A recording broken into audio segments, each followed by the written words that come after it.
મેં આજે આણંદના પ્રખ્યાત મગ પુલાવની રેસીપી ઘરે બનાવી છે. ચાલો એ રેસીપી તમારી સાથે શેર કરું. એક બાઉલમાં 2 કપ બાસમતી રાઈસ લઈશું. સરસ રીતે એને 2 થી 3 પાણીથી ધોઈ અડધો કલાક માટે આપણે એને પલાળી દઈશું. 1 કપ મગ લીધેલા છે, એને પણ 2 થી 3 પાણીથી સરસ ધોઈ લઈશું અને બાફવાના છે. આને એક કુકરમાં મગ ઉમેરી દઈશું. મગ ડૂબે એટલું પાણી ઉમેરી હળદર પાવડર ઉમેરીશું. સ્વાદ પ્રમાણે મીઠું ઉમેરી લઈશું. હાઈ ગેસની ફ્લેમ ઉપર આમાં 3 થી 4 વિસલ આવે. મગ એકદમ આપણે દાણો ફૂટે એવી રીતે નહીં, પણ આખા દાણા રહે એ રીતે બાફવાના છે. અડધો કલાક થઈ ગયો છે. આપણા ચોખા પણ સરસ પલળી ગયા છે.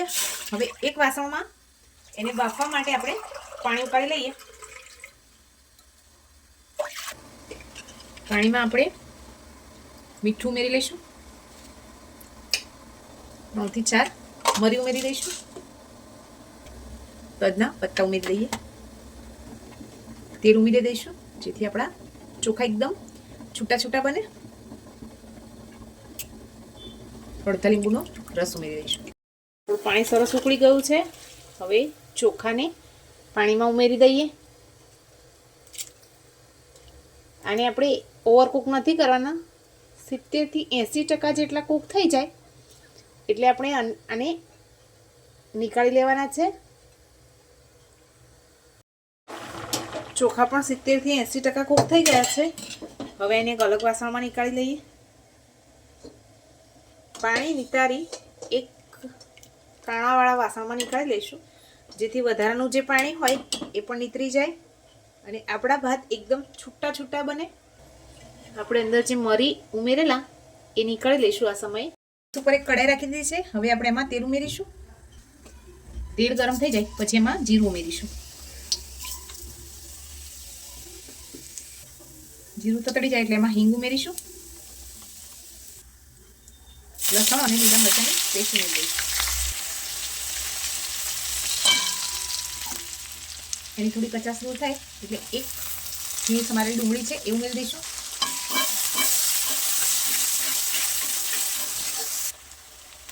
હવે ટામેટું ઉમેરી દઈશું. સ્વાદ પ્રમાણે મીઠું ઉમેરી લઈશું. મગ અને ભાત બંનેમાં મીઠું ઉમેરેલું છે એટલે એના ટેસ્ટ પ્રમાણે તમારે ઉમેરવાનું છે. અત્યારે શિયાળાની સિઝન છે એટલે લીલું લસણ પણ માર્કેટમાં સરસ આવે છે, તો 1 વાટકી જેટલું એ પણ ઉમેરી દઈશું. લાલ મરચું પાવડર ઉમેરીશું. ધાણા જીરું પાવડર છે એ ઉમેરી દઈશું. હળદર પાવડર ઉમેરીશું. 1 ચમચી જેટલો ગરમ મસાલો ઉમેરીશું.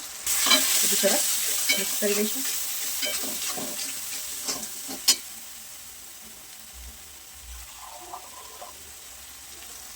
થોડું પાણી ઉમેરીશું. મસાલામાંથી તેલ છૂટું પડવા લાગે એટલે બાફીને રાખેલા મગ ઉમેરી દઈશું. બધું સરસ મિક્સ કરી લઈશું.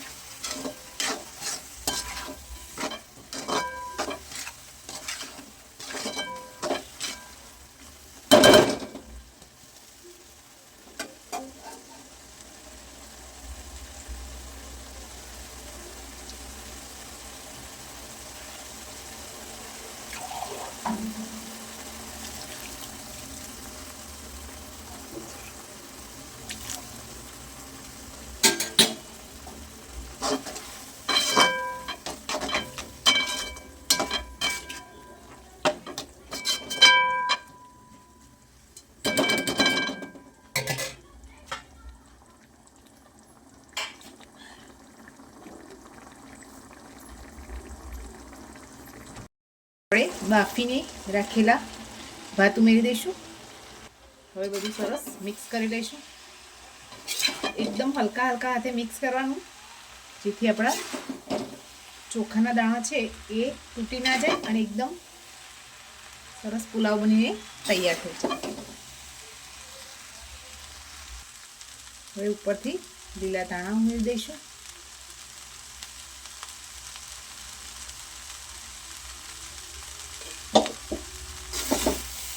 મિક્સ કરી હવે એને સર્વિંગ પ્લેટમાં સર્વ કરીશું.